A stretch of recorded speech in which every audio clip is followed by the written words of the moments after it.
This is What a week. What a week. PoliTricks. Welcome to another edition of Wow, What a Week, hashtag PoliTricks with Fresh and Botsang. From the streets of Johannesburg to the icy plains of Alaska, we have a jam-packed show for you today. Whether it's Dudula, taxis, burning buildings, president's meeting, there's two parallel summits, the EU and Ukraine. We have America meeting with Russia. It's a jam-packed show. General Maphwanya getting cozy with Iran. What is the official story and what the deal? That is the question we're asking today. Like I said, jam-packed show. Please welcome Botsang Modimowame Moiloa. Good morning, Fresh. How you doing? I'm doing good, man. It's another bumper show ahead of us. It has been a hectic week, both domestically and globally, as you said. But good morning to the viewers and the followers and the Kaizer Chiefs family. Oh, yes. Another week. There has to be a win somewhere on the planet. And peace. You know, when Chiefs wins, peace prevails in the country. Now, phase one of the national dialogue was yesterday. Yes, the convention. Yes, the convention. National convention. And Action SA, League, Freedom Front Plus dropped out in the week. Yes. What does that do you think, for the credibility of said dialogue? Look, I think it's another damage to an dent to the credibility of the dialogue, especially that when you look at the two political parties, we have a far right party of Freedom Front Plus, and it shows that they were committed not only to the government of national unity, as they call it, but also to a national dialogue to also go and obviously tender the interest of those they represent, the African community mainly. An interest, but Action SA, that's not even part of the GNU. It was good to have one of the opposition parties, participating in that, because the two major opposition parties, they were never in support of the national dialogue, which is the Umkhonto weSizwe and the party and the Economic Freedom Fighters. They were not forming part of that from the onset. But with Action SA pulling out and Freedom Front Plus, I think it has dented it even further. Remember, the Democratic Alliance started the exodus, but then came the so-called legacy, and I'm using the word so-called legacy foundations because, Fresh, I don't understand what legacy do these foundations have when they were formed after the former politicians and liberation struggle stalwarts. So you can't call something a legacy when they haven't left any legacy. Yes, the people that they are named after, the Thabo Mbekis, the Ahmed Katradas, but Helen Suzman, who was a politician, and as well as the O.R. Tambo and Adelaide Tambo's foundation. Those people, they have a legacy, but these foundations, they don't have. And I've been having my very clear position regarding these foundations to say, who is funding them? It's an old American and British style for even to infiltrate the liberated or the independent countries.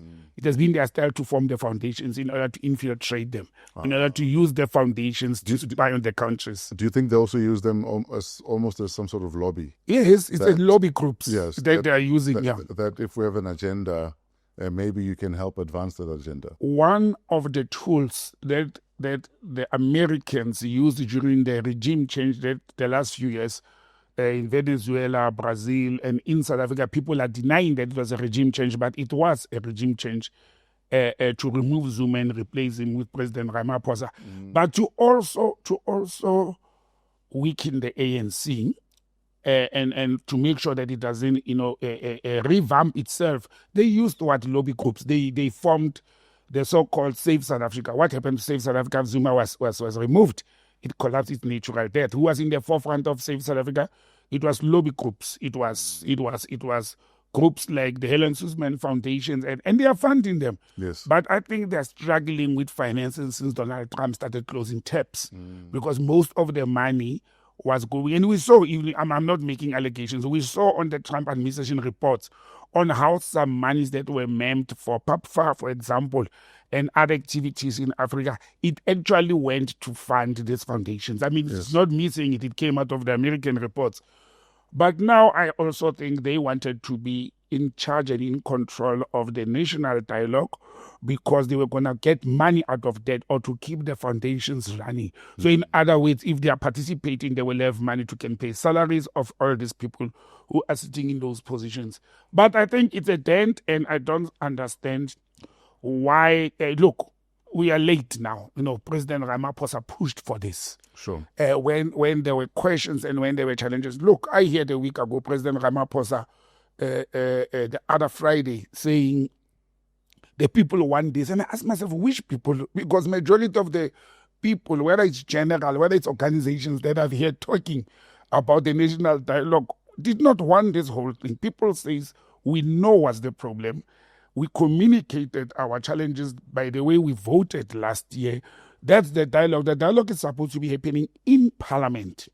We have put those people there to enter into a dialogue amongst themselves and make decisions. Based on information they're meant to get from their constituencies.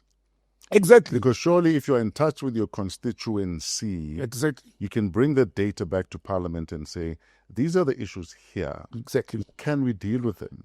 That's Or can we legislate in such a way that certain issues are easier to deal with if that's what we need to do? Or if there's a legislation that hamstrings democratic processes and our representatives in Parliament agree that maybe we need to relook at this, then they do that. That is a dialogue. The dialogue is the voter, the representative, constantly in touch. Engaging. And that is why the Constitution of the Republic of South Africa makes provision that MPs, once in a while, I don't know the period, maybe once every 3 months, they get money. Yes, to go to the constituencies and engage the constituency. You always hear politicians saying, it's the recession of Parliament, MPs are going to, they call them constituency consultation processes. Yes. You understand? And that's a dialogue. You go to the constituency that elected you, that voted for you, to go and engage them from whether the township, the village, or the suburb you come from, and say, what are your challenges in your area? What do you want me to go and take to Parliament? Sure. As your representative, you debate in Parliament, you table your stuff. That is what is supposed to happen. To have a 2-day national convention and spend 8 million or more, and then you take intellectuals. Another thing that irritated me with this convention, I looked at the list of participants. There are so many people there who are not South Africans or not even from South Africa. They come from the United Nations, from international organizations. Now, are we saying as a nation, we do not have the knowledge and or the capacity to know what our challenges and problems and achievements and failures are, that we need to go and get experts to come and sit in a cushioned and air-conditioned hall and room and blow 8 million rands in 2 days and produce a blue paper to can move forward. Are we saying we don't know what we're supposed to do? For me, when I look at this whole thing fresh, this convention says to me, and I am not saying the country is not supposed to now and then engage in a dialogue or conversations to check how is the country progressing. It has to happen. We've got structures and guidelines because a convention is in the Constitution or under the Constitution. But why don't we use what we have? Yeah. Are we saying what we have, it's not working or it has failed? Is that what we are saying? Now we are resorting to something else. And in fact, SABC used to have a program called Test the Nation, where they would have a panel, studio audience. Yes. You discover issues. I was on the panel for parenting on Test the Nation. And then viewers at home then can participate via their cell phones by giving their opinions, by voting. There were even what are they called? Like a spot poll. Yes. So, for instance, if you think corporal punishment should be brought back, press 1 on press 2 on your phone. So, based on a program such as Test the Nation, in a space of an hour or two, you have a rough idea of what the people think. Of what the people are thinking and what they're feeling about certain things. Yes. So for me, it's how can you take a destination and turn it into a bigger platform so that more people can get involved. But you don't have to blow a ton of money to do something like that. Of course. And remember, we'd spoken about the app. Yes. You even came with suggestions of the app and using community-based radios. Yes. With the language that the people in that particular region of the country are using. The country of Estonia, I think the former Eastern Bloc country. Yes, it's one of the Eastern Bloc. And in Estonia, they are probably leading when it comes to e-governance. Yes, I can attest to that. So every citizen is given a number for life. And it's through that number that the government communicate with you and you communicate with the government. So as soon as you're a citizen, you have a number for life. Yeah. So if they want to have a spot referendum, they could decide today, we're going to ask the entire nation, should the death penalty come back? The entire nation can, in the space of an hour, you have a result. You know exactly what people are feeling. And, for those that argue that the proliferation of smartphones in this country is not as great as in a country like Estonia, you can even use SSD. It's the same SSD that people use for telephone banking. So you don't have to have a smartphone to access technology. The government recognizes the chiefs in rural areas where there's no network and smartphones and people can't afford data. The government recognizes community leaders in forms of chiefs and kings and what do you call them? The royal families in rural areas. They recognize them, okay? They're using them, for example, when there's elections, and I've suggested this before.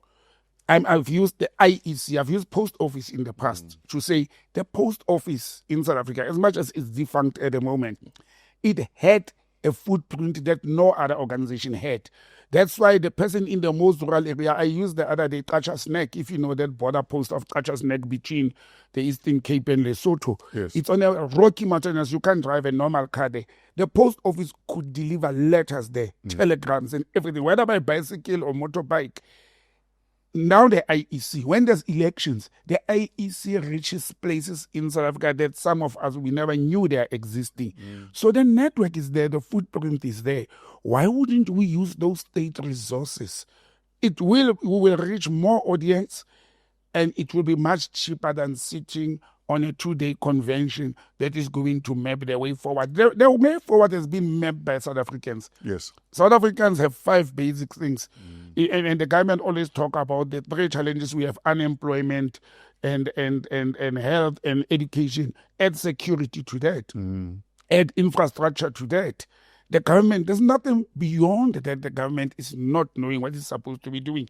But I just think this whole national dialogue for President Ramaphosa and those who are pro it, to rush it, it is to hide the failures of the ANC. It is to hide the failures of the government of the day, which is called the GNU.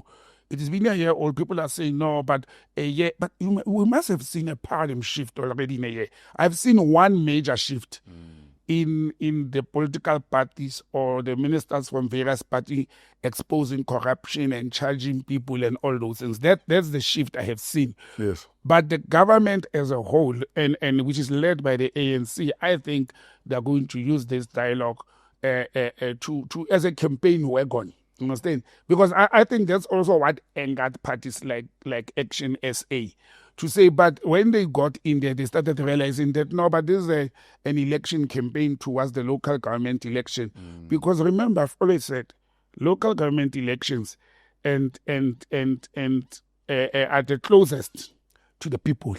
Because that's where the people will experience service delivery. Sure. And not from the province. For me, provinces are useless, but not province, not national. So if the national government has failed to support local municipalities and to monitor them to make sure that they deliver what they're supposed to deliver to people, that's a challenge.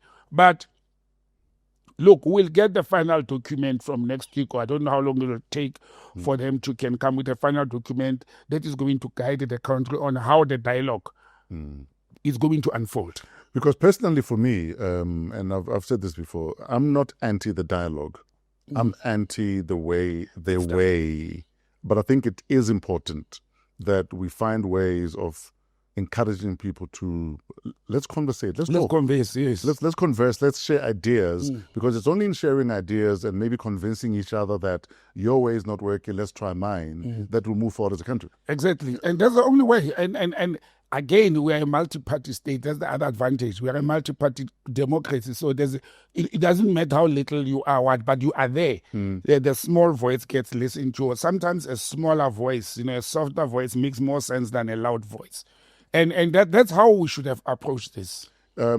Speaking of GNU and successes or not, unemployment rate jumped past 33%. 33%. Surely that doesn't cover the GNU in glory either. Yeah, exactly. And I'm saying it worsened in the 1 year the GNU has been there.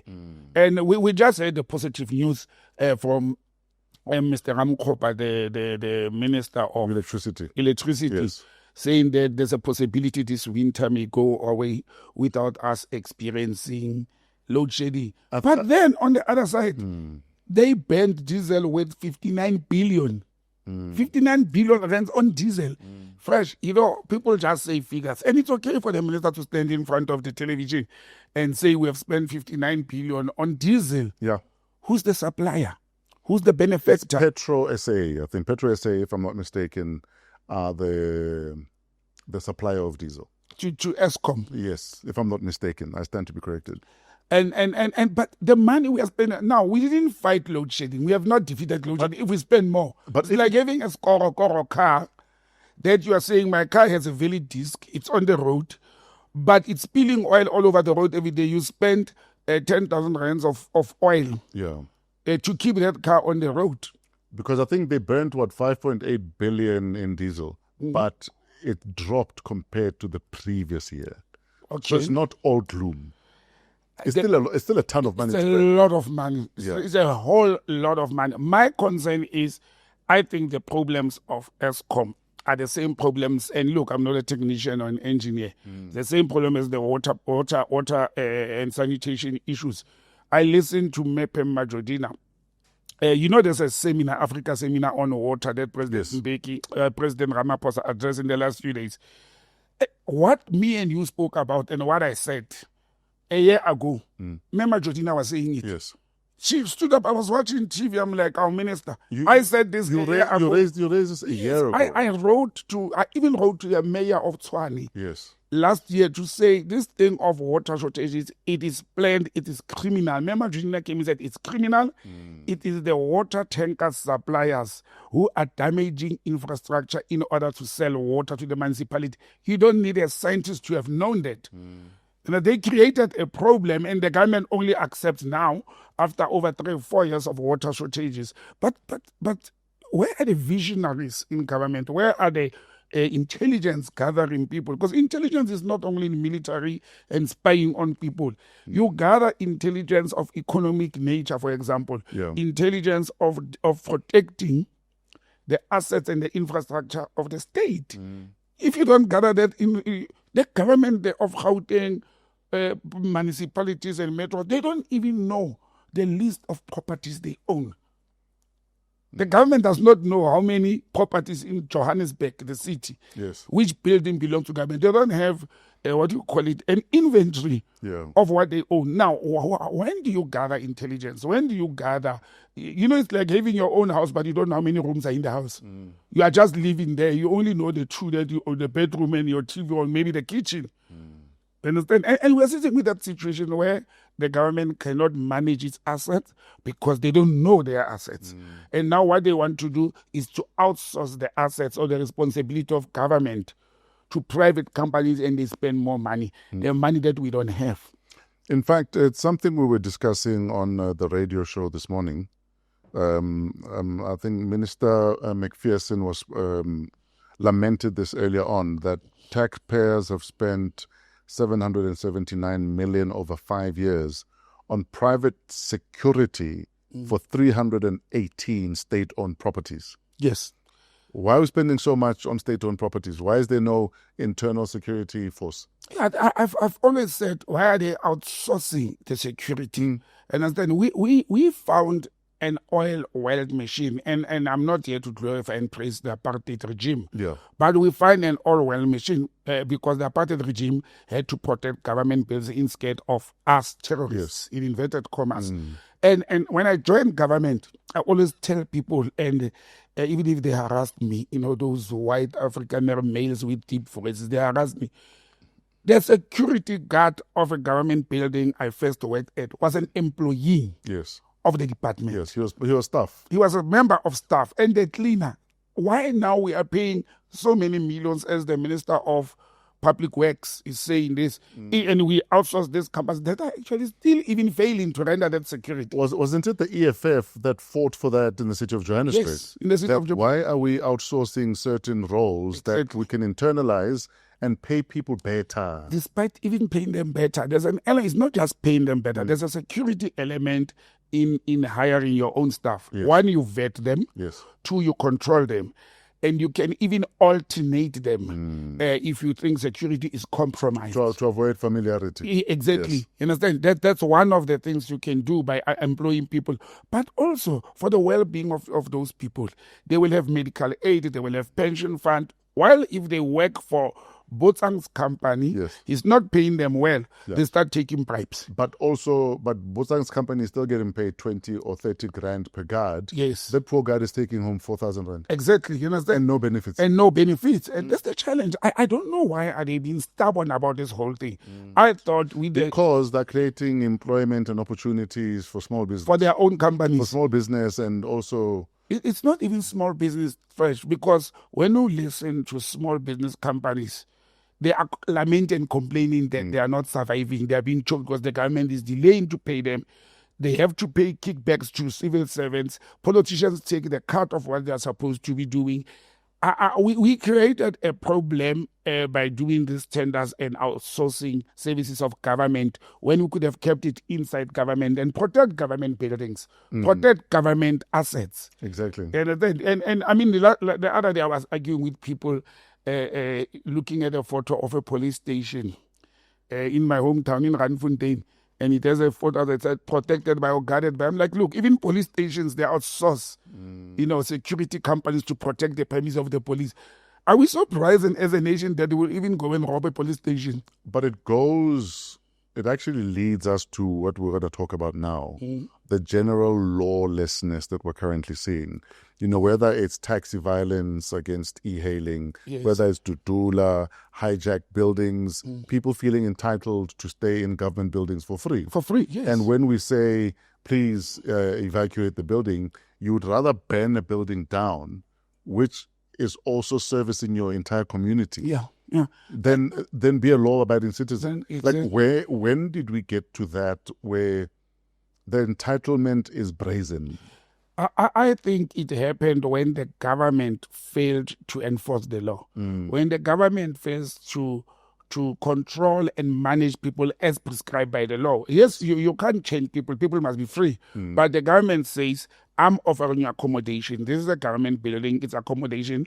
And it is subsidized accommodation. Let me tell you, the building you are mentioning, what happened in the city of Ekurhuleni.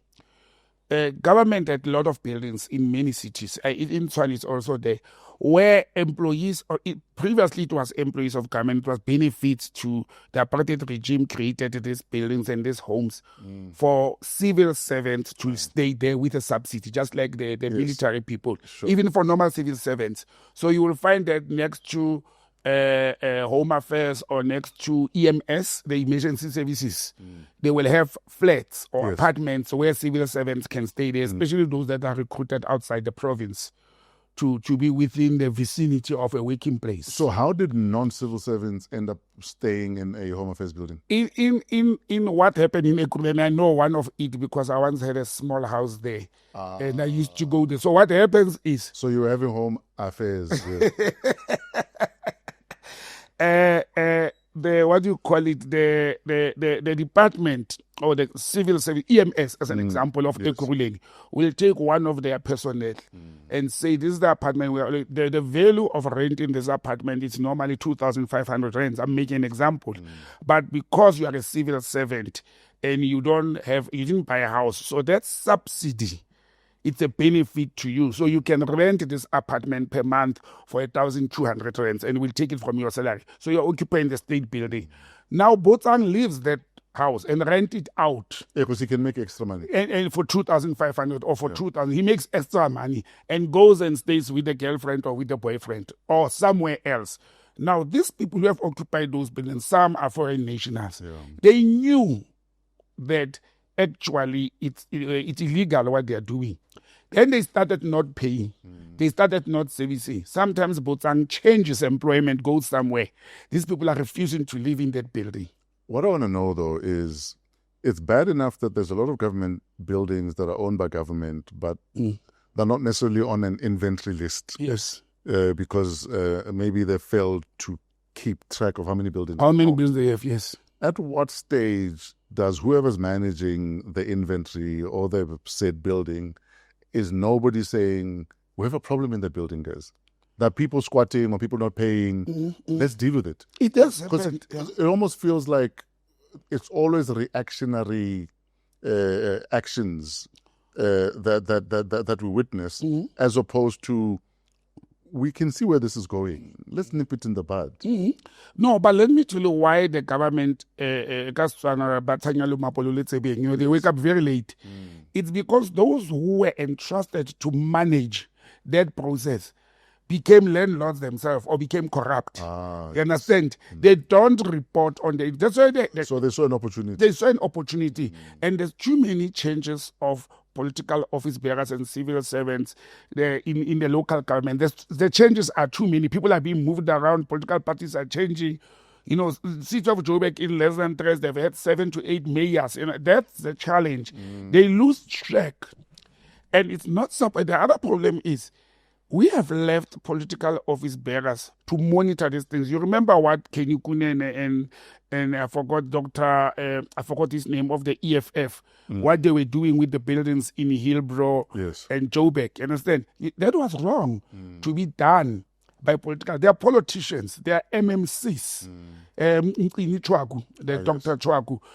They were in the forefront of this. They were not supposed to be there. It was supposed to be civil servants. Yes. The manager for assets. Administrators. The manager for assets in the city of Joburg, who has the inventory, who's not paying and all that. Now, what happened in Ekurhuleni is when the politicians woke up and realized that we've got buildings that illegal connections of water and electricity, they're still not even paying a cent for that. Let us go and take over our buildings. Yes. And people got angry and upset.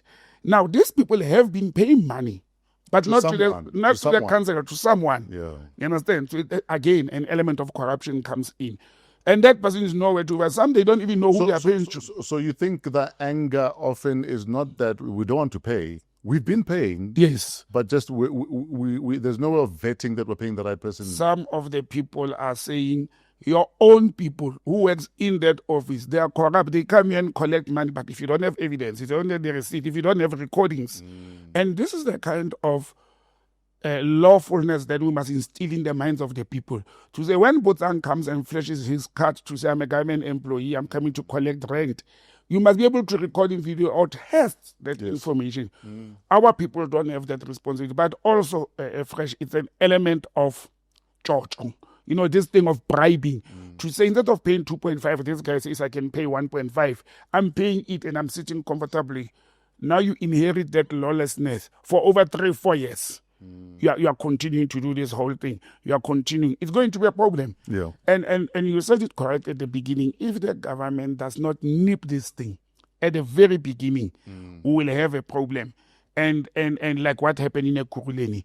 And then when they get angry, they go and they bam a Home Affairs office. You understand? I mean, you know that office, it's one of the biggest and most important Home Affairs offices because it's one of the few that has the immigration where they do process work permits and asylum permits, because it's not every Home Affairs that does that.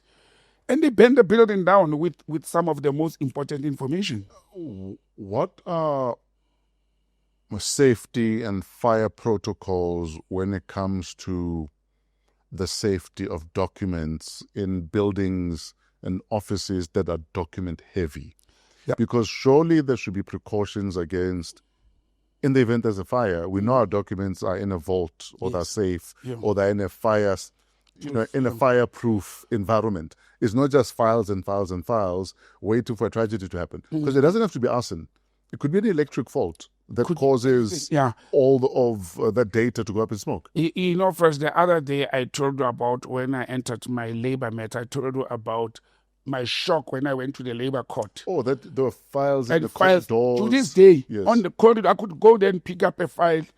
Just disappear with at the door, the securities will search you. They just want to see that you don't have a file with a cover. You enter with documents. As long as it's loose, no, it's my documents. You can exit the court with that. Understand?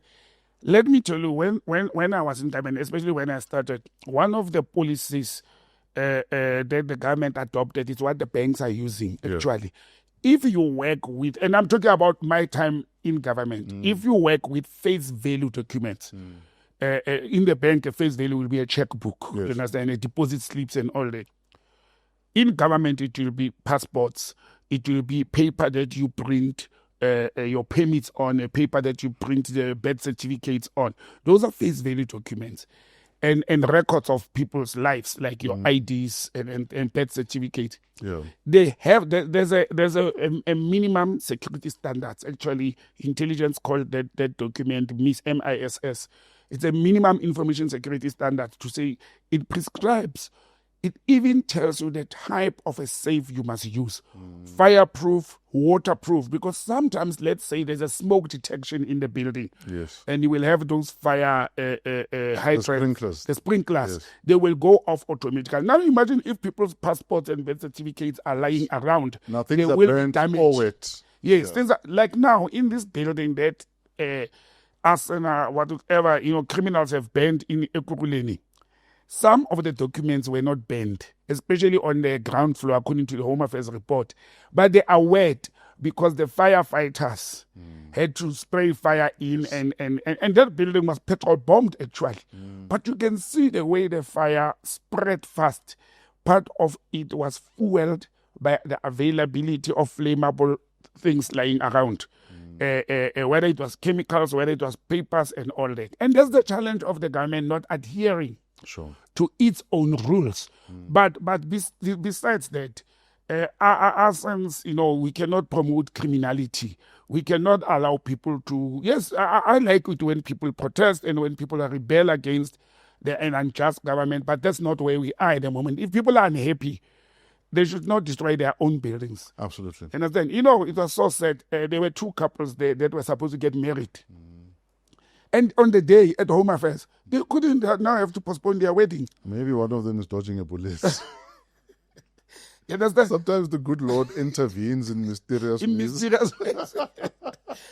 But that's why I like what Minister Motsoaledi, a Minister of Health, who was at Home Affairs, ironically, before, in engaging, because he met during the course of this week with this group from Soweto, Operation Dudula, the group. He met with them because they've been demanding to engage them regarding rendering medical services to foreign nationals in South Africa. And I've been, the people of Operation Dudula, they don't like me a lot because I've been saying, guys, that's not how it works. You can't go and take a pregnant woman out of a clinic just because she's a foreigner. It's illegal. It's inhuman. Two, it's illegal. If your government, you voted for this government, you put this government into power. If your government made a law that person can get the benefits based on humanitarian aid and the law of the country, you can't do that. How do we draw the line between what some would call lawlessness, right? Yeah. Or terrorism? Yes. If we're going to go to the extremes of fighting for freedom. Yeah. And doing what you feel is just because what is happening you feel is an injustice. So the fact that people can't access healthcare because maybe the clinics are overrun, to me, it might feel like an injustice that you're allowing this. So my cause is a just cause. Just like a freedom fighter would argue that, yes, I'm bringing violence to violence because nothing else is working right now. Yeah. My cause is just. So you're going to call me a terrorist, but I feel I'm a freedom fighter. Some people are saying what Dudula are doing is lawlessness, but what they feel is they're doing is a just fight for access to basics for your ordinary citizen. Okay. How do we balance the two? Because I understand the frustration that Operation Dudula would be talking Going about. through. Yeah. It's only a matter of time before even in the prisons, prisoners say prisons are overrun. I mean, it's already, 25% 25 years. of South African prisons are overrun with more often than not undocumented Or your foreign nationals. Yes. or foreign nationals. Yeah. So even in the prisons, it's only a matter of time before they toy. That Yes. we can't even be in prison in peace. Yeah, or to say we are not even having enough to eat because we have to share with the foreign And this nationals. is not me justifying their actions, but this is also me saying a part of me sees where they're coming from. Because I empathize, I try and see everyone's point of view, whether I agree with them or not. So I might not agree with their methodology, but I understand how they got there. And that's not the issue. Yeah. I would agree with you. There is a problem. Yes. The issue for me is you are directing your anger At the wrong person. at the wrong person. Okay. The foreign nationals, legal or illegal, and we have said this many times, our constitution, it's based on humanitarian and the preamble. It does not differentiate between a legal or an illegal citizen. I mean, a foreigner in the country. It doesn't. So if you are an undocumented migrant Yes. and you are robbing me, Yeah. or you're on my property illegally, Illegal, yes. and because you're unarmed, I can't discharge my firearm to defend myself unless I feel I'm in danger. Yes. Right? Yes. Are you saying then I should not take whatever I'm feeling out on the person that has put whatever in my eye? Yes. I must go to the government and say this person is in my yard because the border's open. No. But the person is here in my environment. That's not what I'm saying. Because that's what it feels like. No, it feels like that. I'm saying the government has allowed that person to be in the country and to receive that benefit. But I have access to that person because they're in a clinic next to my house. But And now I can't access the clinic. but Government is in Pretoria. no. The government is local. It's your council. Or my councillor doesn't even live in the community. And the problem is you who voted for that councillor who doesn't live there. No, but he moved out. I guess. You did this. That's why you remember me and you. We once had a discussion to say the people. This dialogue. Yeah. The people should ask the government to amend the rules and the law in the context. When you are voted to by the community where you live, the minute you move, we shouldn't even go to by-elections. Yes. We should replace you as the community. Yeah, you're disqualified. You are disqualified. And it's some of the things we should be dealing with as a community. But let's go back to the Operation Dudula conduct and behavior fresh.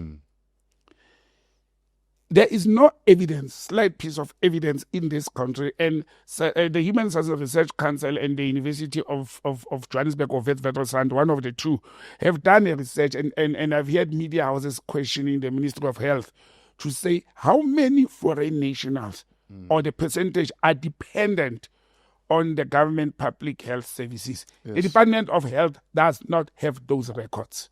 So we do not have scientific evidence that the public service is strained because of foreign nationals. We know that it's strained.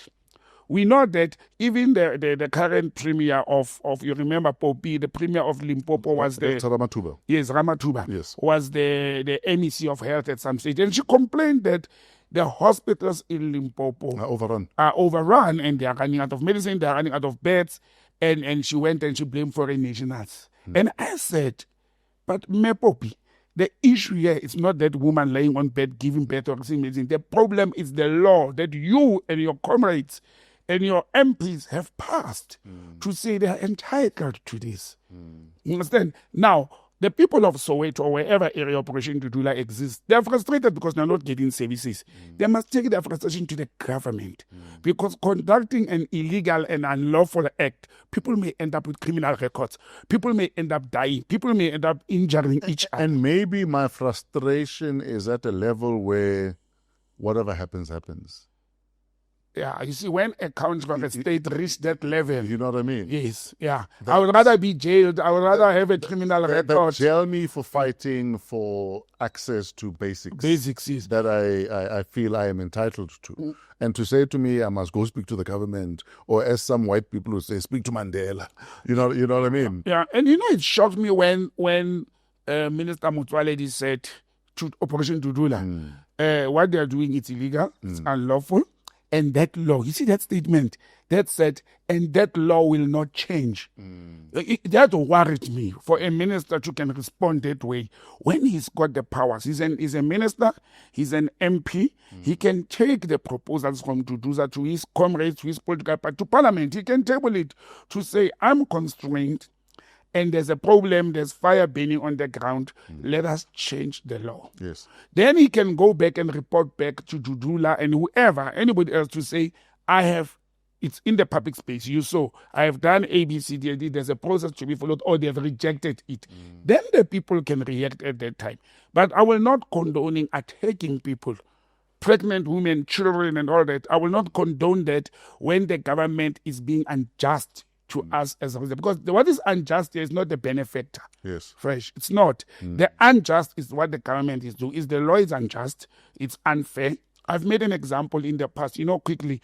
I was once handling a case of foreign nationals at work. Foreign nationals who were arrested and they had to be deported and all that to Mozambique. And you know what I discovered at that time? There are what we call border towns, the towns along the land borders, and most of them are farming, towns or communities. The farmers, they will hire illegal foreigners who will sometimes get injured at work, maybe a tractor or a plow machine, whatever. It was not it just formed part of the cases I was dealing with. Because sometimes these people will be on cross-border vehicles and things like that.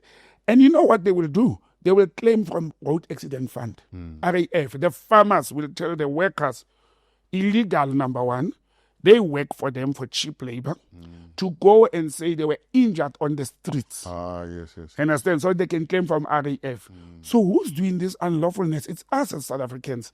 And I said to people, when illegal people are in South Africa, first of all, where do they enter?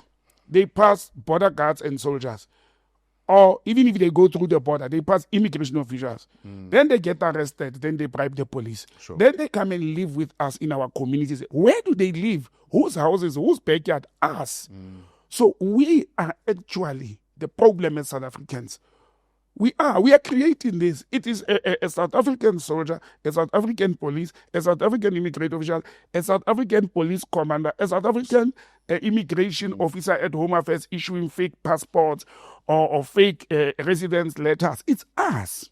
So it's becoming a self-fulfilling prophecy almost. Exactly. We Because we're planting the seeds, and then when the weeds grow, we're like, hey, there's weeds here. Yes, exactly. You throw in the wheat seeds, and then when they grow, like, there's weeds in my lawn. You know what I'm saying?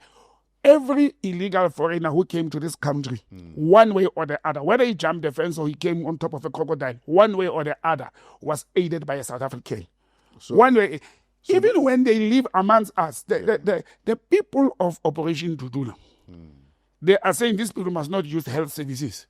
But they are living with them in the township. They are living in their backyard rooms. They are renting them. They are eating where they eat. buying from their spouses. Why is that okay? Why is one side okay? Double standards again. So if we continue like this, one day these people will go to schools and start taking kids as young as 7 and 8 out of schools to say you are a child of a foreigner, therefore don't come to school. Look at what is this leading to.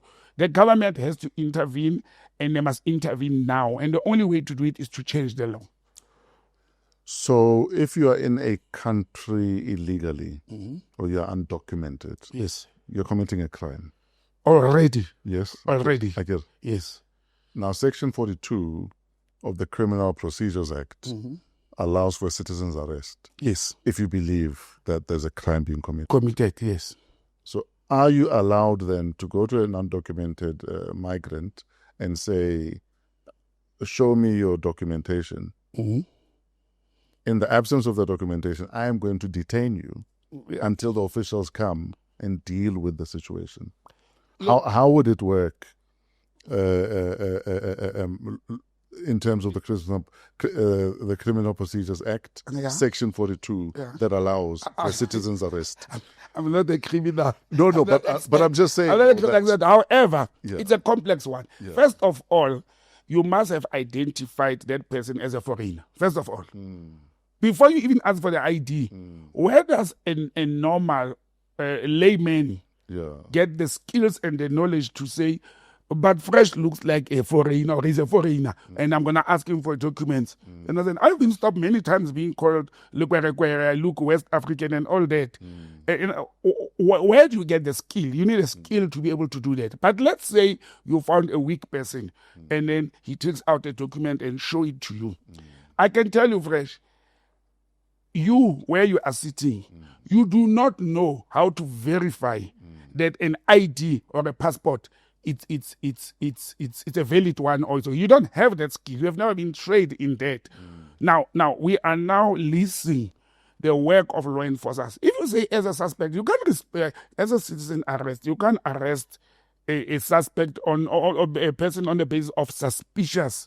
To say, I think he's a foreigner, he doesn't have documents. You don't have the skill. By the way, but if you reasonably believe. You can't talk to people and engage, or call the cops. Where are you going to put them? What does law say? They don't go to the police, they go to Lindela. We keep them there for months, we feed them. But again, and I'm glad you are using the word undocumented. This is something also we must define to the people. There's a difference between an illegal foreigner and undocumented foreigner. The illegal is the one who jumped the fence illegally and no paperwork. But there are the so-called asylum seekers, for example. They come into the country without documents. Obviously, when you claim that you are running away from your government, they want to kill you, you will not have documents. What we do in South Africa is we allow them entry. We give them a temporary piece of paper or visa at the port of entry, any port of entry, to say, have this document as an asylum seeker. You are still undocumented. Yes. Because you don't have a passport, you don't have a residence permit, you don't have an allocation. And your asylum seeking status is not yet confirmed. Yes. So you are not illegal. You are undocumented. The law says that person can live in South Africa until that process has been finished. Yes. And live in South Africa with us. The law says that. Now we all know. Because the South African government opted for rather let asylum seekers live amongst us and eke out some sort of existence or living versus let's set up refugee camps. Yes. Because that was the other option. That was the other option. Yes. And our government opted, no, let these people come. Let everybody come from everywhere. Let them integrate. And integrate into the society. But also, I don't know that, government as far back as, let's say, 94 or 97, anticipated the influx would be what it is. Well, that lack of vision for me. Or that other countries would continue collapsing or not caring that people would see a need to run, or that wars would break out, or civil wars would break out. I don't think there was that anticipation. The anticipation was free Nelson Mandela, South Africa should go back to its rightful owners. Yes. And that's whoever the majority is will at the ballot. But nobody anticipated that there'd be the influx that there is. But having said that, though, scenario planning should have said, we have a problem. Yes. What are we doing about it? Because I'll tell you now, when I moved to Johannesburg, January 1995, I was already seeing the influx. Yes. Because I lived in Berea. So I lived in Berea 95, 6, 7. In those 3 years. I knew there was a problem coming. And the government knew. In those 3 years. We saw it. Yeah. When we went into elections in 1994, they estimate that we were 40 million people. In 1999, we were told we were 49 million. You understand? And we were already adults, not newborn babies. There was not a booming phase of baby making. South Africans, because they are free now, they're making babies. Yeah. It was adults. Yeah. Then we should have done our homework. But we knew. I can tell you, I was in deep in government, in immigration at the time, we knew that it's foreign nationals, whether they came in legally or illegally. And we should have started at that time to manage and control this process, to pass the laws, to amend the laws, to change the laws. We should have done that. And even when, by the way, Operation Dudula and these other formations are not new. They've been there since before 2010. If you recall, the xenophobia years and Afrophobia years and fights, the government still did not act. We came with fire extinguishers. We extinguished the fire, forgetting that the same fire may erupt again in future. Yes. But there is nothing that is stopping us as a nation to amend our own laws. We created these laws. We created these problems. Our people are complaining. Our people are lamenting and crying. We cannot just sit and be stubborn and say these laws will not change when these laws are not doing benefit for us. Yes, we want to. And again, when you look at the migration of foreign nationals to South Africa, fresh, it was not forced mainly by wars. If you look at most of the people who are here, it was for economic reasons. Yes. You understand? We look at Zimbabwe, it's purely economic reasons. There's no war in Zimbabwe. Look at Mozambique, it started being economic reasons. I mean, you have migrants from as far as Ethiopia coming to South Africa. No, but if there's no war in Zim, why are some people given asylum from Zim? Well, it's that issue of saying they are enemies of the current government. You feel persecuted because you have political rival. Or you believe Tsvangirai was your leader. savior. Yes. I mean, we had some Zimbabwean leaders living in South Africa contesting elections from South Africa. You understand? I'm telling you, the Zimbabwean community is very big in South Africa. But it's some of those things. People migrate for economic reasons mainly, despite the wars and all those things. Economic reasons. Look at the Pakistanis and the Bangladesh people in South Africa. Why are they here? There's no war there in Bangladesh. You understand? There's no war in Bangladesh. There was a war in Afghanistan. The Afghans never came to South Africa when there was a war. When the war ended, Afghans started coming to South Africa and we accepted it. And for me, that shows. I've never met an Afghanistan. Where are they?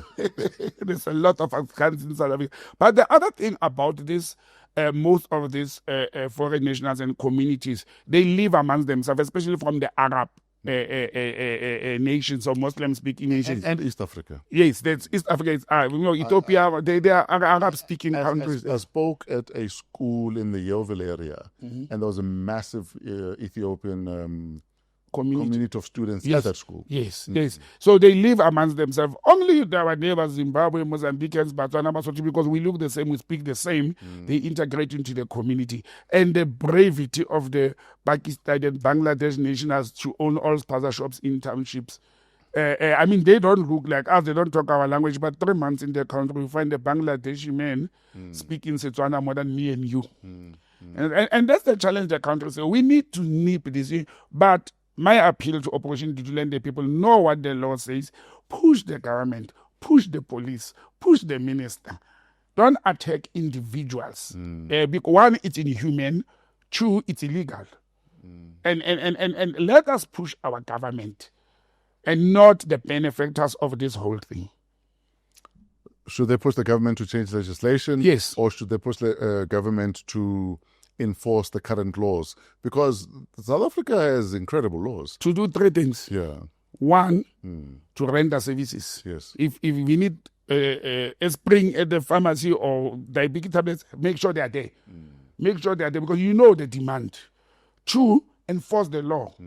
Those who broke the law, enforce the law. 3, change the law that makes illegal foreigners or people who break the law to be more punitive and not to break the law easily. Change the law. Tighten the screws. Is there any merit in saying, for argument's sake, like they do in many countries, if you don't have some sort of medical insurance, you're not allowed into the country? Yes, why don't we do that? Or would that be drastic? No, that's not drastic. We should do it. Yeah. We should just go and change the law and say, if you don't... And look, it's you just amend the what do you call it, the immigration regulation.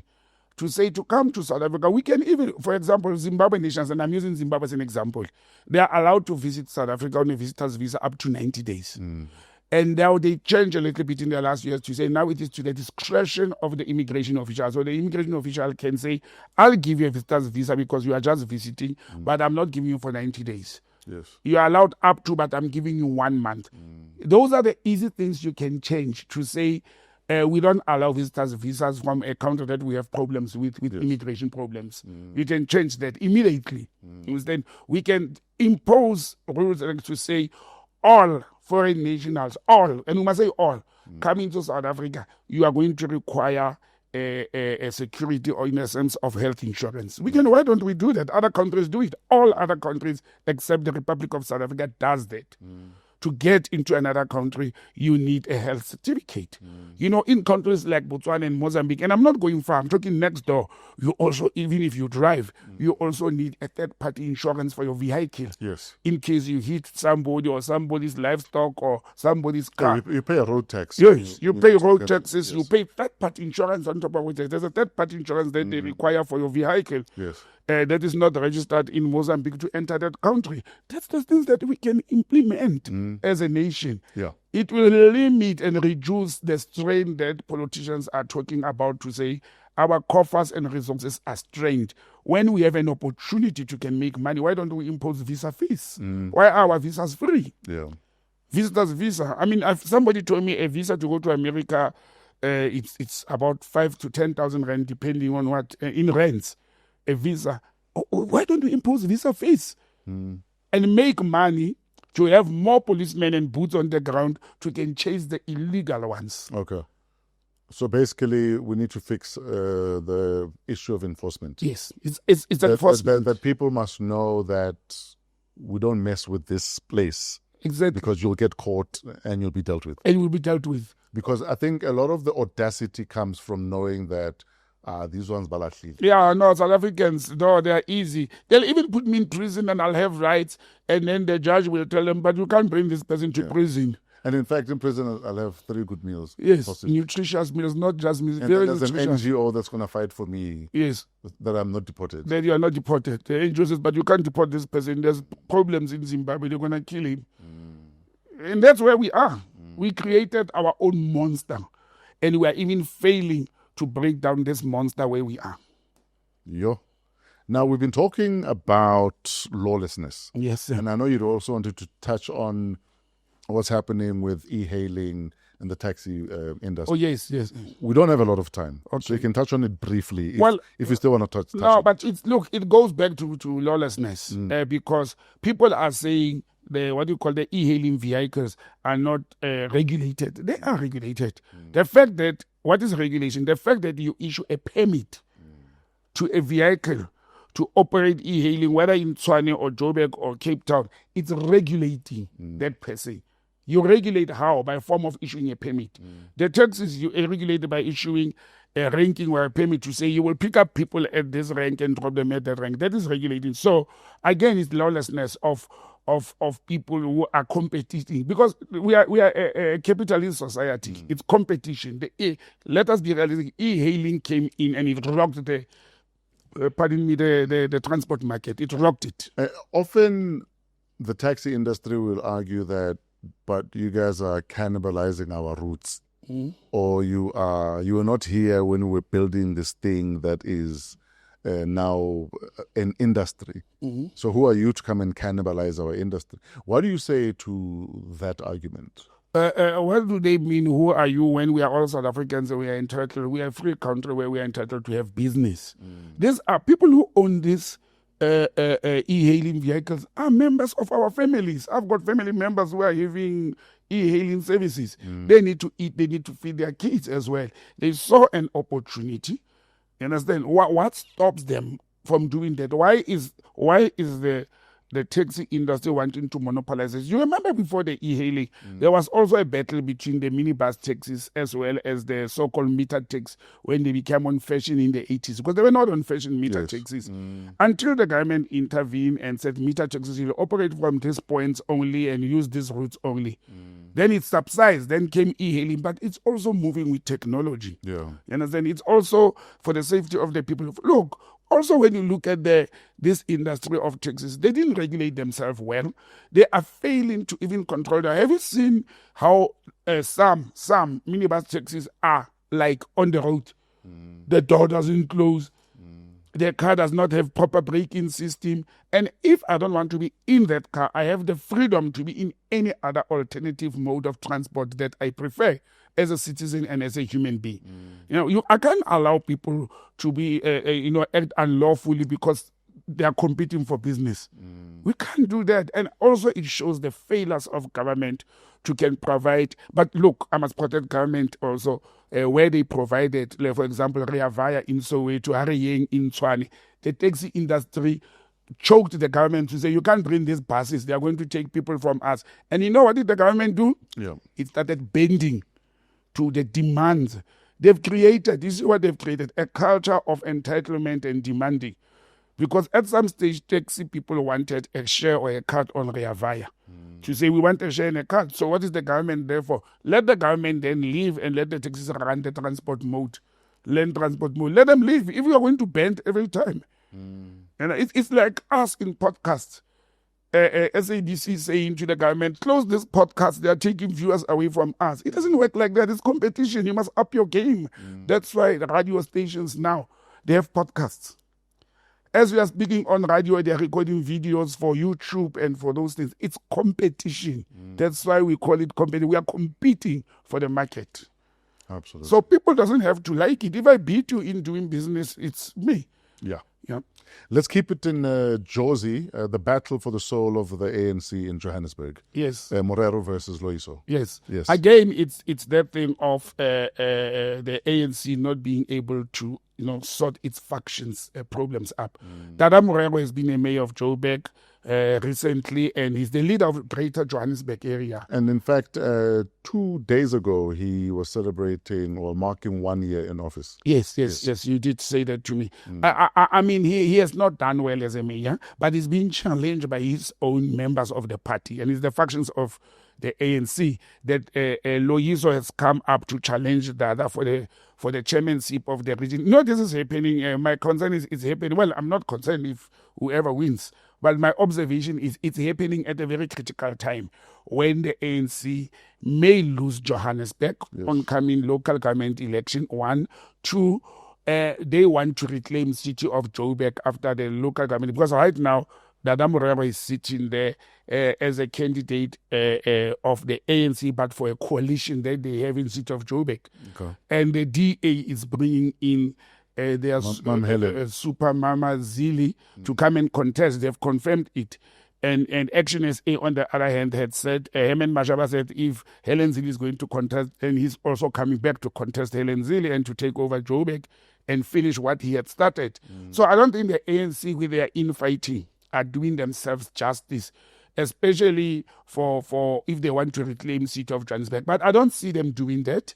Again, Mr. Morero is not a flamboyant politician that appeases the constituency of Gauteng, of Johannesburg particularly. He doesn't have that charisma that appeases the voters in Johannesburg. He doesn't have the Dr. Nasipi character. He's a very soft, silent politician. And he will be helped only by coalition, and only if they also do very well.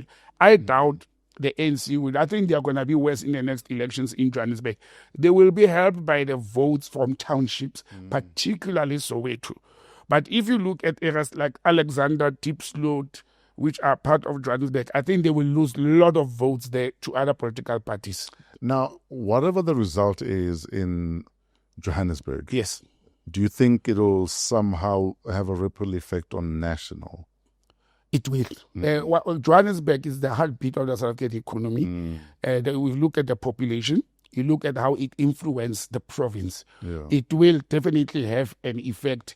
And you see what's going to happen also is whoever will take over Joburg, it will be almost 3 years before the national elections. Imagine whoever takes over delivers. Like we are convinced now that the Tshwane led by Action SA is delivering. We are convinced with that. So come local government elections, I can tell you the people of Tshwane are going to look at Action SA with a different eye. And the same is going to happen in Johannesburg after next year elections. As we will be moving after 2026 LGEs to 2029 national elections, the people are going to observe whoever will be in power in Joburg Unfortunately, it doesn't look like we'll forever have a winning party. Like we have 8 mayors in Johannesburg in 2 years. 8 mayors in 2 years. So what you're saying then is we best get used to coalition governance because that's where we're going to be for a while. I think South Africans must praise themselves for coalition governments. I've heard some reports also saying even on provincial governments, it is being predicted that the ANC will only win 2 provinces. I say 3, but people are saying the Eastern Cape definitely and Limpopo. I think they will still keep Northwest. That province, what do I call it? My supposed to be home province. NW is for nothing works. Nothing works in the Northwest expression. Nothing. I call it nothing works province. I think the ANC will still keep it, but all others, they're going to lose them. Interesting times. Yeah. What role do you think Panyaza Lesufi could play in rescuing the situation right now, if at all? You mean the situation of Dada Morero? Yes. It depends on which faction is Panyaza in. And you see, that's the challenge. I think as the leader of Gauteng, his role is to be to unify the wards. For there to be a united front. For there to be a united front, understand? I think unifying them is the best thing he can do. But will he be able to do that? Does he have... You see, when you've got the ears and the eyes of both factions, or if they are true, then you can put them on the table and say, comrades, let's sit down and work together on this for the sake of the African National Congress and not for our individual egos as well as factions of the organization. But, I mean, people are already, ANC members in those wards are already saying in media there's monies that were flying around in bags to bribe people not to vote for Dada Morero in where they contested this week, or for the Dada Morero's faction, but for Loyiso's faction, and Dada still became out victorious. Yes, Understand? Again, the ANC culture of brown bags and envelopes and monies moving around. Look, people who are making these allegations are not because it's criminal to do that, by the way. Yes. It's a criminal offense to bribe a person, even if it's within the political party. You understand? It's criminal. But you know what we will say? No, I was not bribing me. I was giving the money to go and get the bus for the voters and the lunch for the members. I was not bribing. I'm sponsoring my comrades. And they were going to buy ice. Yeah, you're going to buy drinks after we're going to have a party, a victory party. Yes, sir. But it's a challenge when politics are being done by pairs, especially amongst each other. You know, when you use money to fight your opponent or the opposition party, it's a different ballgame. But if it's within the organization itself, they're having a very serious problem. But I doubt if Panyaza will win this battle. Yes, sir. Let's go to Iran. General Maphwanya, SANDF Chief General Rudzani Maphwanya, was in Iran. He was hosted by Major General Musavi. Yes. And he has come back singing and opining and talking on things that you almost feel like surely you're almost going political now. Yeah. The statements issued there. Look, first of all, for those who didn't know, this was an official trip sanctioned by the president and the Minister of Defense. And this trip was requested by Iran over a year ago, according to Minister Menji Motseka. The Iranian counterpart of General Maphwanya had requested for the two defense generals to meet on cooperation. We've got a bilateral relations with Iran. They've got the embassy here. Yes. We've got agreements with them. Amongst those agreements, it's a military agreement. Amongst the agreements we have with Iran. So we must first acknowledge that this was an official. But what happened there, unfortunately, is that the general started pronouncing on matters that many view as one diplomatic, two political, and not he didn't restrict himself to the military engagements only. Yeah, but maybe he came back inspired that now that I've been to the war front, as it were, I'm inspired for us to do something. And at the moment, we are having an economic war with America. Because I don't care who you are, but at some stage, if you're feeling nothing for the people of Gaza, then you're dead inside. And again... Or if you feel you can justify what's happened with the people of Gaza, you're dead inside. Yeah. The other day I saw a video of Minister Mackenzie talking about how there's no genocide in Gaza.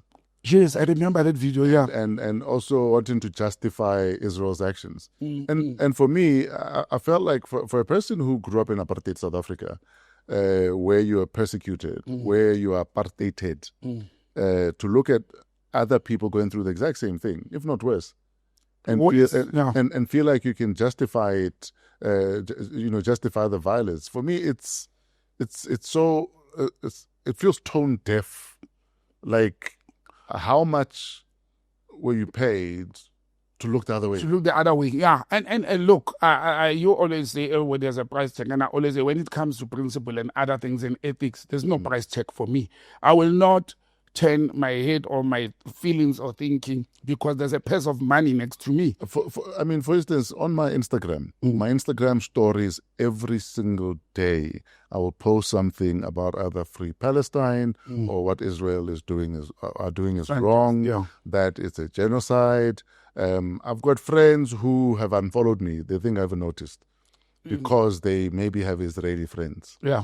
But I've also got Jewish friends who are saying, thank you for doing this because these Zionists are giving us Jews a bad name. Yes. But I've also got friends who are Jewish, but also Israeli, who have stopped doing business with me because of that. But for me, it's an injustice. Yes. That I can't sit and watch and say, because I want to get paid. Or I want business. Because I want business, I cannot highlight the injustice that's happening. Yeah, look, Fresh, it's how human beings think, and we are not wired the same way. Understand? We are not definitely. I mean, this thing of Palestine has showed us that human beings in the world, and now I can even talk about our own people in the country. We are not wired the same way. I mean, we have an organization in Cape Town that has approached government to say they want the government to pass a bill. It's actually about the United Nations resolution on apartheid. You understand? To declare Israel and apartheid under the UN. Yes, there's this organization have approached the South African government. Right move, right direction. You see, they're doing the right thing. They're not going out banning buildings that belongs to Israel but they're talking boycotting Israel products. It's the same policy that was passed by the UN when South Africa apartheid was being attacked. Sanctions, boycott, consumer boycott, sports boycott. They're approaching and they're asking the South African government to pass the bill that can be taken to the UN. And I think that's the right way of doing it. But talking of that in relation to General Maphwanya, I think, yes, you can be emotional like me and you. Yes, you can support a just cause, but it depends on the platform. He was engaging Iran military to military. He was supposed to talk on military issues and not to pronounce on diplomatic issues. But what he said actually was that to Iran, you have been under attack. Well, he didn't mention the name that we know, but we know it was Israel and the USA. And therefore, I think we should work together to fight these imperialists and terrorists as army personnel. Yes. We must fight them back. We must join forces. And we cannot allow them to continue what they're doing because they may end up destroying Iran the way they are destroying Palestine. Now, again, it becomes a what? We are in court. We are at the ICC. We are fighting. America is fighting us with trade for our ICC position. Yes. So, therefore, we must stop them. We use military to stop them. My brother, we couldn't use military to stop the M23 rebels in the Congo. Now we want to use which military to stop the Americans from attacking Iran? What do you say to nations that have actually said that it is actually time nations come together, even if it's under the banner of the United Nations, and send the army into Gaza and say that we are here to make sure that these people are protected and that these people get the aid that they need? Because the way Netanyahu is emboldened, he's at a stage now of saying we're pushing people out of Gaza City and that if they leave quietly, we will let them leave. Where must 1 million people go? Yeah, it's over 1 million. But I'm saying that's the kind of engagement and language that General Maphwanya and his counterpart would have engaged into. They would have said, let's go and rally other generals in the West and form an army that will go and give not military, but humanitarian aid in Gaza. I think even not Israel, even Ireland, I think, suggested it. Ireland suggested that. That's the kind of conversation they were supposed to have. Not to say, I will help you to defend yourself against the imperialists and also to fight Israel. He came back liberated. Well, he is liberated. I think he went there liberated. However, No, as in mentally. What? As in, with his Yes, eyes open. that's all I'm thinking about. Yeah. But what disturbed me diplomatically is Dereko was the first to issue the statement before the military. Department of Defense, yes. Yes, because Minister Lamola and the team at Dereko, they were very disturbed about that. Why? Because of the tensions between us and the US. Ah, yes. And they feel he overstepped and he's going to worsen the situation to threaten Israel and its friends. And we know who's Israel's friend. Yes. Militarily. First, he's a military man. He can only threaten militarily. So when Dereko got disturbed, Minister Angie Motshekga, the Minister of Defense or military, whatever, then called this general in to say, come and explain yourself actually. But the wording and the caption of those statements, I don't think the government did it right. And I may be wrong, but I don't think they did it right. You cannot say, as the Minister of Defense, yes, our general was there officially on an official engagement. However, whatever he said there, he's representing his jacket and not the position of the government. You can't say that when on one hand you say he was there officially, on the other hand you say whatever he said that does not represent the position of the Republic of South Africa, he represents himself. You are actually throwing the general under the bus and to the wolves. I don't care who says what. What you say in your official capacity will be deemed or seen by the recipients or the host As the position. as the position of the country. But you know what does it say? It shows to me how the center is not holding in South Africa. How everybody look, we had a police general out of frustration, rightfully so, a month ago, who stood up and broke all the protocols because he doesn't believe in the system anymore. Broke all the protocols. Look where we are today. Exactly 5 weeks after, we have a military general, broke all the protocols, both of diplomatic and military service or political service, and talked on behalf of the president. You know, he's a general, he's not a minister or even a deputy minister, he talked on behalf of the president. But you know what I observed there? When he started talking, they say he started by saying he delivered this message to President Khomeini, from President Ramaphosa, but it's a normal protocol practice. Yes. You know, greetings, and then from the minister. Then he got into the business of the day. They took the military and he finalized it with the desert of diplomatic engagement. Well, he was sent there as a diplomat. Yeah. And I don't say it's right. I am saying it demonstrates where the center is not holding within government key position. It shows. This is the same general that a court of military court or labor court had ruled that one colonel was dismissed illegally, and Angie Motshekga had instructed him to reinstate that colonel. He refused until today. But maybe then we're also slowly seeing a trend of people saying doing this according to protocol is not working anymore. And because you guys are taking your time to make certain tough decisions, we're going to go rogue. I think your observation is correct. More and more public servants that I engage with and have gone rogue or are thinking people must go rogue because politicians are taking time, they're indecisive, or they have favorites. You know, they've got countries that they are nice to and they shake hands with, and they are cordial with, and other countries they don't render them the same. I think people are becoming rogue. But again, reckless, lawlessness, it's very dangerous to do things outside the legal parameters because you may find yourself in trouble. Americans are military crazy. They may end up sending missiles to us now and say, but you threaten us and we are defending us before you. You are teaming up with Iran to attack us. And the way the IDF are very murderous in how they do things, it would not be above them to want to take him out. Yes. To say he was threatening us. He was threatening us, yes. You It's not above them to they will do it tomorrow. Exactly. Because they're unashamedly murderous. Yes. And South Africa will stand up and say he was also reckless. And they will do it actually inside our borders, inside our country. They did it in Iran. They were assassinating people. You know, and we don't want that kind of a situation. Look, I don't like war. I don't, because nobody ever benefits from a war.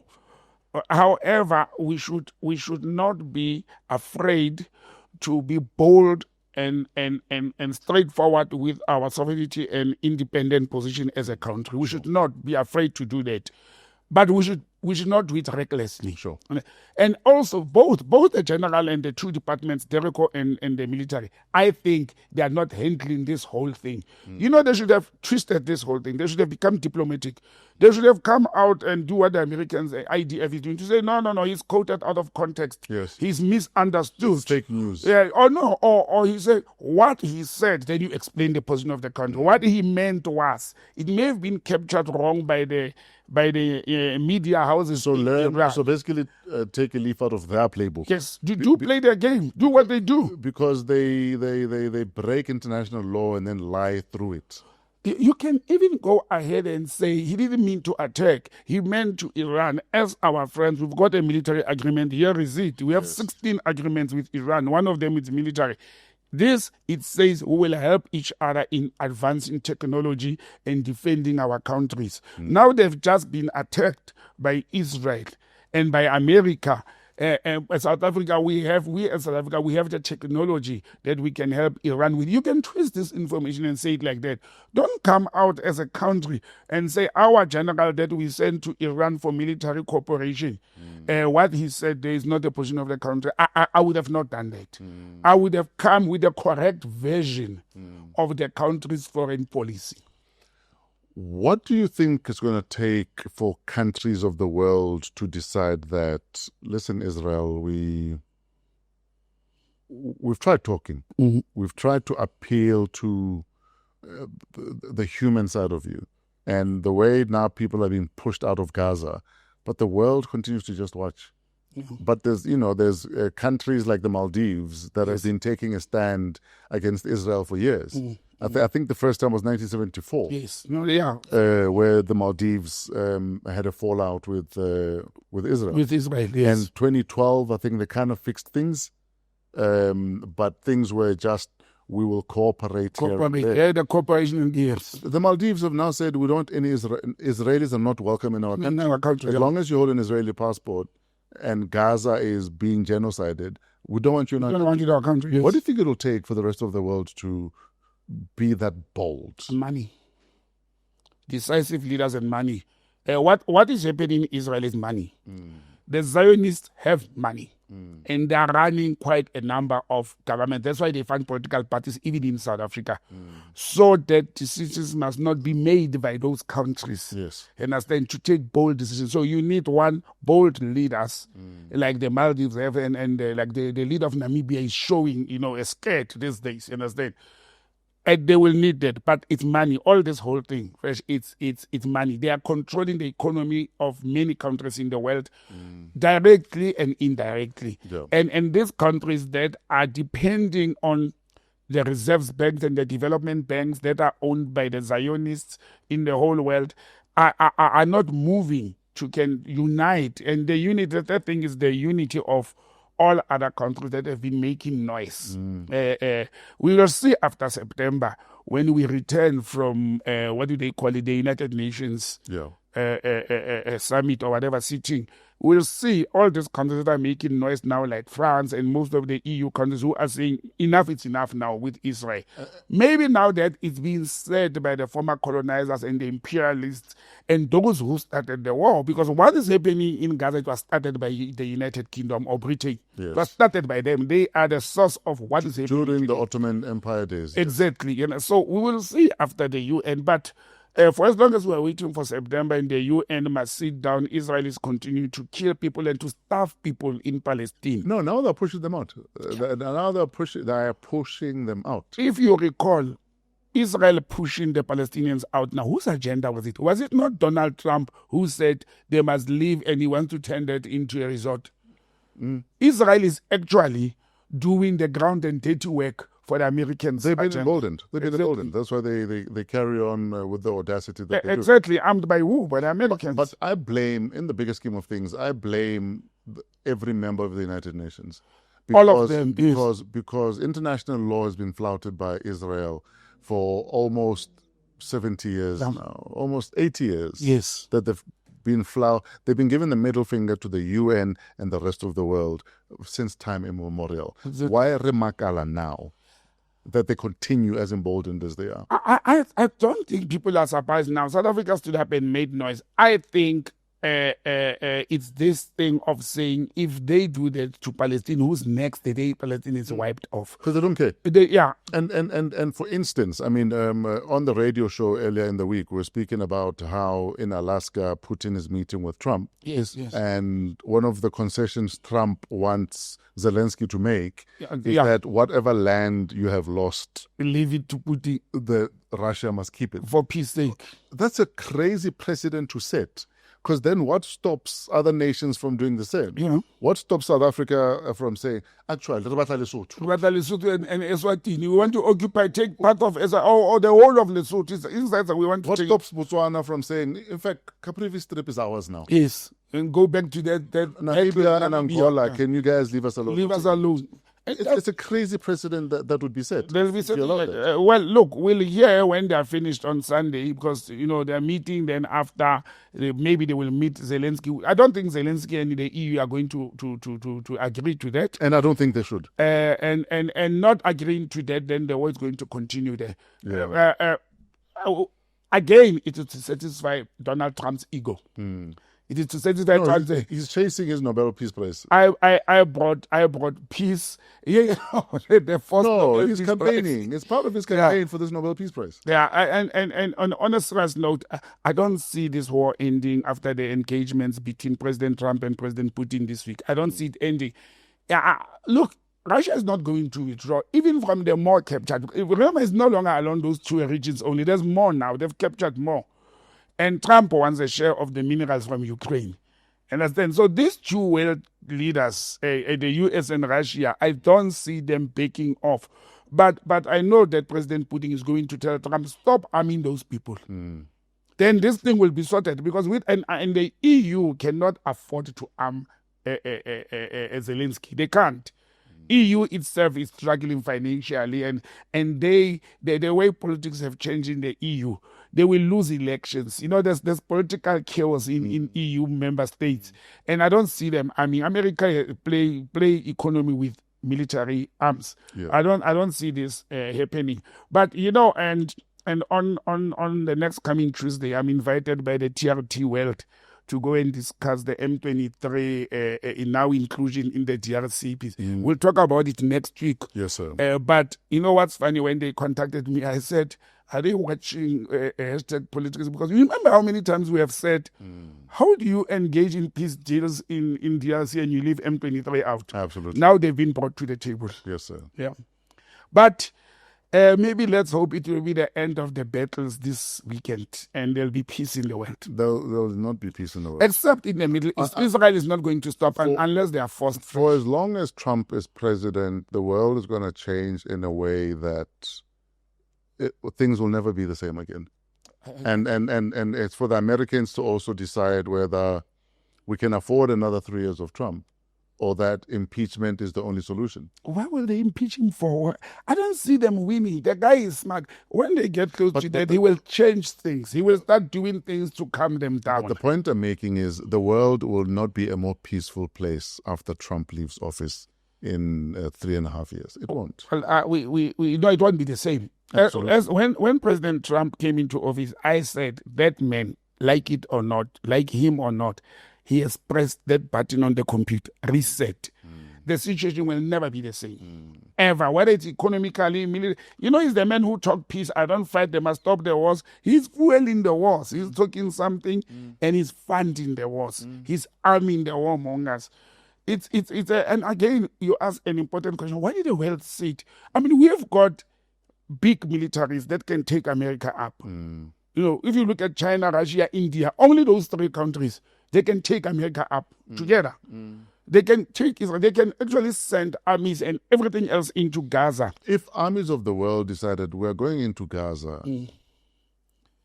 to say we are allowing aid in here, yes, and do what you need to do, then let it happen. If that's what needs to happen, let it happen. They will not. If hunyiwe, The world is so divided. The human beings have become so selfish and so self-centered. Us as Africans, we are sitting here, and the people, there are more people dying in Sudan today Yes. than any other place on earth, than in Palestine. Yeah. Africans are mama. Right here in Sudan, our own people. You understand? Countries in East African community, the EAC, Rwanda, Uganda, all of them are quiet. Yes. They're quiet. Now, what will the poor people of Palestine be to the world? You understand? And it's the challenges the world is faced with. Very stressful stuff, my brother. I think when the world grows balls, then the world will change for the better. Until then, let's continue to allow things to happen. Let's continue to embolden your Israels of this world. Yeah. And let's stop complaining. Actually, we're doing nothing. Yeah. So let's not complain then. Yes. We know what we need to do for all of this to stop, and we're not doing it. Every year, every other year, running to the United Nations Security Council to complain about the same thing, genocide and the courts and the what. Look, we have done it over and over. What the world needs right now is someone as bold as Trump to counter all his BS. Yes. That's what the world needs. That's what we need in there. Yeah. And you have come with a simple proposal.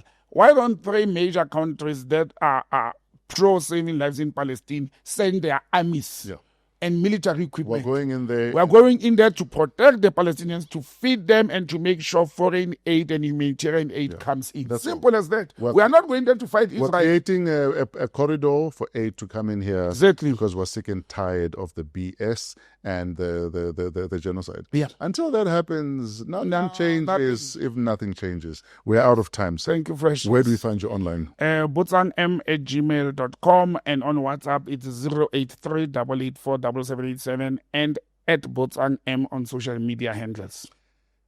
And we're done. Thank you for tuning into another episode of Wow What a Week, #PoliTricks. We are in the middle of a movie, and all of us are the tearing, the extra, guy walking with the dog, guy on bike. That's you in this global movie that you cannot escape. So whether you're sitting on the fence, whether you've taken a position, it's going to affect you. So the big question is, which side of history do you want to be? Or do you want to be that guy that when your grandchildren say, but Dad, but Mom, what did you do about it? And you want to say, we did nothing, we watched. You need to decide. You need to make that call. I know where I stand. Until the people of Palestine are free, nobody is free. Thank you for tuning in and hanging out with us. We love your opinions. We love hearing from you. Please keep your opinions coming. Keep the debate going at the bottom of the screen. And if you're on other social media, let's keep the talk going there. Coming to you from Discover TV in, I almost said Bryanston, in Fourways, Johannesburg. Look for Discover TV if you are looking for a studio or a spot to record your podcast, your DJ mix, or whatever it is you're working on. They will do it for you. They'll even do your music video or a performance in the studio, if that's what you're looking for. Discover TV, remember the name.